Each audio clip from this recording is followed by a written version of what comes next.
conversations, he looks to his right, to one of his compatriots, right, so to his people, and he goes, dig up some dirt on this guy, right? So basically he wants him to go and see how I could ridicule this guy so I could look better.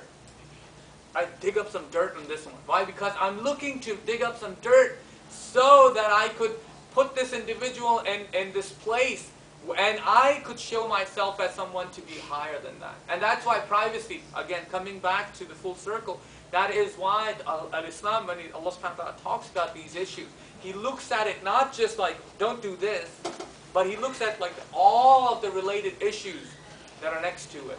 And I believe there are more than, and this is the only surah that I know, Surah Al-Hujurat. In all the other surahs, what you find is Allah subhanahu wa ta'ala saying to believers, these are the characteristic, قَدْ أَفْلَحَ الْمُؤْمِنُونَ, right? These are the believers are successful. And then He mentions great characteristics of these great individuals, or a believer should be, right? He talks about, in Surah Luqman, about Luqman's giving advice to his son. And he says all these things, oh my son, don't do this, don't, or oh my son, this is a great thing, this is a great thing, don't worship other than Allah subhanahu wa ta'ala. And then he mentioned about all these great things that you could do, and as an individual, you could become somebody who's high in status, right, in character. And in other surahs, it talks about like, who are the muhsineen, who are the righteous people, or doer of good. And it talks about these are people who, in like Surah Al-Dhariyat, they stay up late at night, saying istighfar at dawn time. They get up and they stay up late, and they're early as far as making istighfar and being people of Allah and remembering Allah subhanahu wa ta'ala. So all these characteristics have been mentioned. But when he talks about this particular ayat that we've mentioned, about privacy, don't spy and don't have suspicion, right? He starts out by saying, and it even goes back in context. Yeah, it starts about where it says, إِنَّمَا الْمُؤْمِنُونَ إِخْوَةً. Believers are a true brotherhood, right? Their relationship to one another is of being a brother and being a sister. That's the relationship Allah subhanahu wa ta'ala defined. And then after that, He talks about all these la in Arabic, right? No, don't do this, right? So He says, يَا أَيُّهَا الَّذِينَ آمَنُوا لَا يَسْخَرْ قَوْمٌ مِّن قَوْمٍ عَسَىٰ أَن يَكُونُوا خَيْرًا مِّنْهُمْ. And then He talks about the women too. That, oh you who believe, don't mock a group of people, don't let a group of people mock another group of people. Don't mock another, right? And then further on He says, don't talk bad about people, right? Don't curse one another, He says. And then He goes on to say that then don't spy, right? Don't have suspicion. And then don't backbite one another. Why? Because all of these things are going to lead to a society or a community that is not together, right? You can't produce great people from a society or a community that is lacking in character. So Allah subhanahu wa ta'ala, He looks at all of these issues together and He puts it all of them for us. And then in one particular one that we understand in the other ayat, besides the one that we hear in Surah Al-Hujurat, Allah subhanahu wa ta'ala, He mentioned in the 24th surah and 27th ayah, if somebody's looking for the ayah.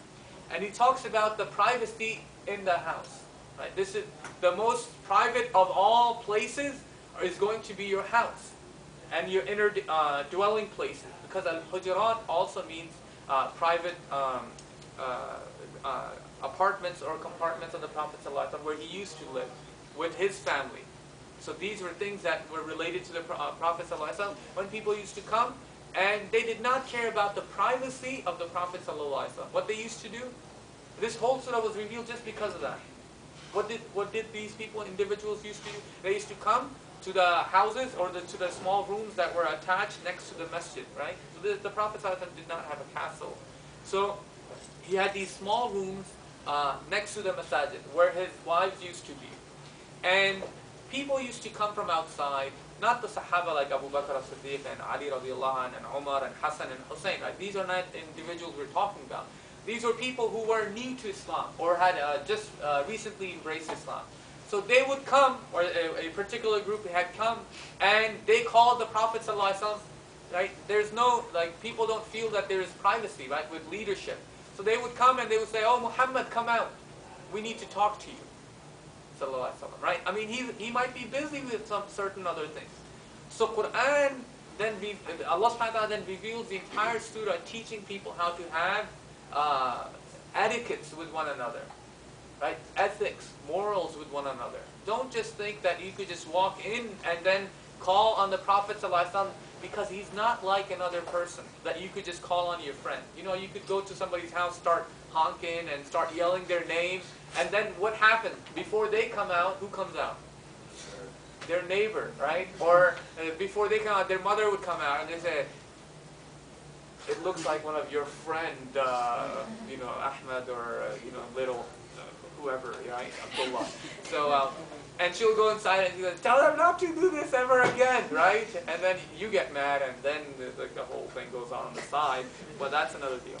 But, you know, this is the reason why the Prophet ﷺ is being taught, and the community is being taught, that, you know, don't do these things. Why? Because there are certain etiquettes that are involved.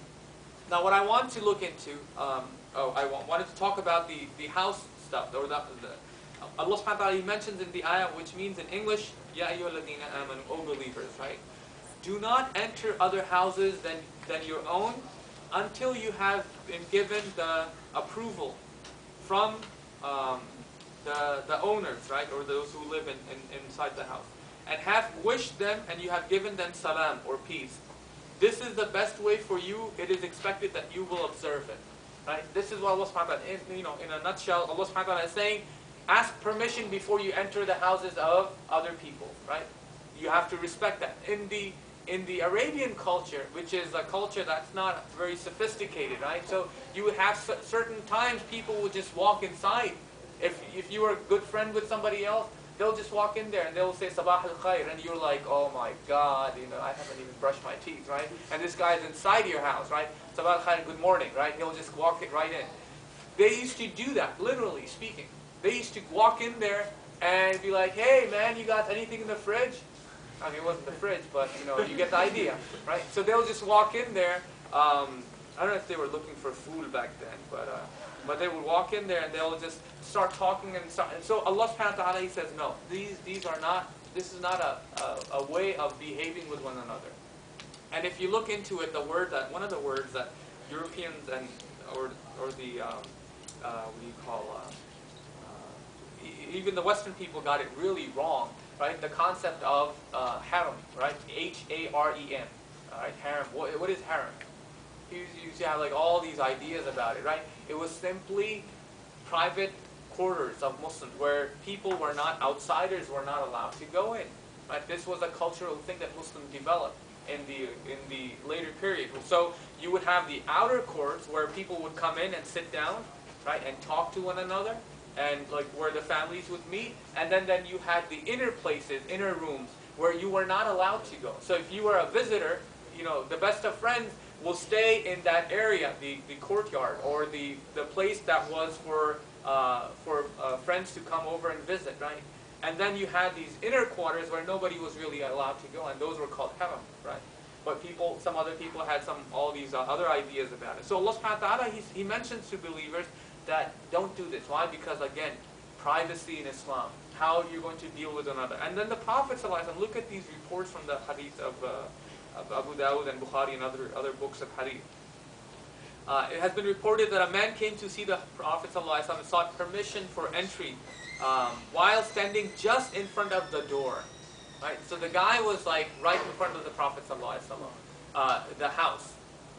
Okay? What do you think is wrong with this picture? And he's going to ask for permission to enter. What is wrong with that picture?